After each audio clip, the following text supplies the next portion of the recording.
Hello, this is Lisa Hardy, history instructor at Jefferson Davis Community College. Welcome to History 102 Web, History of Western Civilization 2. It will be extremely important for you this term to refer to the announcements section on the course site. There you will find important dates such as various holidays, midterm, etc., and the exam schedule for History 102 Web. To contact me, email me at lisa.hardy@jdcc.edu or call me at 251-809-1609. Call me or email me only with questions about the course materials, course policies, and procedures. Please do not email me or call me about issues of a technical nature. If you have any technical problems whatsoever, call the JDCC Help Desk between 8 a.m. and 3 p.m. Central Standard Time on weekdays at 251-809-1515 or email them at support@jdcc.edu. If you need my assistance for course questions or questions about policies and procedures, email me or call me. If you email me, use the following format. Type in the subject line of your email, History 102 Web, your first and last name. Please email me and correspond by email using only your JDCC email account. In other words, I will not communicate with you if you use a personal email address such as Google or Yahoo, etc. Use only your JDCC email address to communicate with me. You can expect a response to your phone call or email from me during my regularly scheduled office hours only, and within 2 business days of receiving your phone call or email, I will respond to you by calling you or emailing you. However, do not expect a response from me by phone or email in the evenings, late at night, on the weekends, or on holidays. Please do not put yourself in a position where you require assistance from me in the late evening hours, on weekends, or on holidays. If you have a question about the course material, you can post those questions to the discussion boards provided for this course by clicking on Discussion Boards. For each chapter, you will have an opportunity to create a thread or start a discussion. I would recommend that if you have a question about the material, rather than sending me a private email, which you are allowed to do, but I would encourage you instead to post your questions or comments to the discussion board. There I can respond to you and the entire class can see our communication, which will allow them to benefit from your question as well. Whereas if you email me and I respond to you, that communication is private, not public, and your classmates cannot benefit from our exchange. So, again, you can email me, call me, or post on the discussion board any question or comment. By posting on the discussion board, your classmates may also choose to help you with a problem that you have with the material, or with a lecture, or with something in the reading. Please be advised that 100% of the instruction for this course is provided online. Study guides, supplemental materials, handouts, other links, and audio lectures are provided online. In order to be successful in this course, you must be prepared to commit 6 to 8 hours per week of your time to prepare for the exams in this course. In this course, your grade, your final average, will be based on successful completion of 6 exams. In this course, I do not give weekly assignments, homework assignments, projects, or any other quote-unquote busy work, just like my traditional face-to-face courses on campus. In order to be well prepared for each exam, here's what you must do. You must listen to the audio lectures provided for each chapter. Some chapters will have multiple lectures. These lectures may range in length from 15 minutes to 30 minutes to 45 minutes to an hour or more. You are required to listen to each lecture, take notes, and familiarize yourself with that information.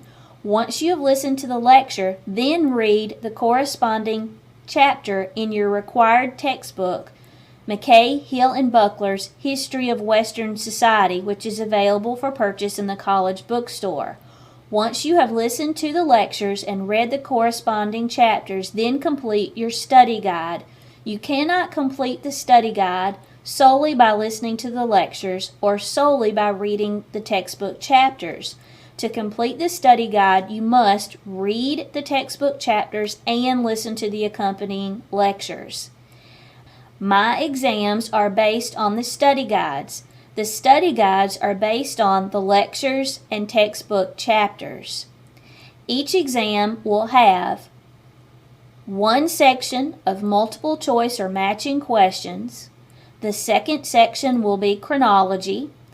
The third section will be map skills, and the fourth section will be short answer or essay questions. When you take a look at your study guide, you will see that the study guide for each chapter is broken down in the same fashion: a multiple choice or matching section, chronology, and map skills. The major difference, however, is that I do not tell you the short answer or essay questions ahead of time. The short answer or essay questions come from your understanding of the lecture material and your reading of the textbook chapters. It is your responsibility to refer to the announcements section of this course to check for the availability dates for each exam. It is your responsibility to contact the testing centers at the numbers provided on the announcements section to schedule for yourself an exam appointment during the period in which that exam is made available to you in the testing center. When you arrive at the testing center, you will be asked to present photo identification. Failure to present photo identification will result in your inability to take the exam. When you arrive at the testing center, you will be asked for a photo ID, and you will be asked to leave everything in your possession. Everything that you bring into the testing center will be left with the person on duty in the testing center. Therefore, it is in your best interest to leave coats, sweatshirts, purses, book bags, cell phones, laptops, etc., in your car, because you will not be permitted to take them into the testing corral. You will have 1 hour to complete exams 1 through 5 and a maximum of 2 hours for the final exam. If you exceed the allotted time for testing, 2 points per minute will be deducted from your exam score. For example, if you take 65 minutes to complete an exam rather than the 60 minutes allotted, you will lose 10 points. 5 minutes times 2 points equals a 10-point deduction. Please remember that the penalty for cheating in this course is immediate withdrawal from the course, and a permanent mark will be made on your academic record, which will follow you throughout your college career and will be seen by your future employer. Please do not attempt to cheat. You will be supervised by the testing center personnel, and you may be video recorded. I will not email progress reports or grades to you. Instead, you can expect within 1 week of submission date, your exam score will be posted to the gradebook. That means that if you take an exam from me on a Friday, before the next Friday, you will see posted in the gradebook for you that exam score. You can check your progress in this course at any time by clicking on the grades link. At the end of the semester, you will have 6 grades, including a final exam, which is mandatory and cannot be dropped. At the end of the semester, I will drop your 2 lowest exam grades, which will leave you 4 remaining test scores. Those scores will be averaged to get your final course average for this semester. I do not give makeup exams. You are not the exception to this rule or to this policy. If you miss an exam for any reason, you will be given a 0. It is not necessary to contact me to tell me the reason why you missed the exam. So it's in your best interest to take all 6 exams to truly benefit from the drop grade policy. Your attendance in this course is going to be based on your completion of the 6 exams. You are allowed to miss 2 exams this term. If you miss a 3rd exam for any reason whatsoever, you will be withdrawn from the course for excessive absence and lack of attendance. In other words, I am basing your attendance in this course on your completion of those exams. For more information about the course policies and procedures, please refer to your syllabus. You will note at the end of the syllabus there is a syllabus contract. Please print that page, sign, date it, and bring it with you to the testing center for the 1st exam.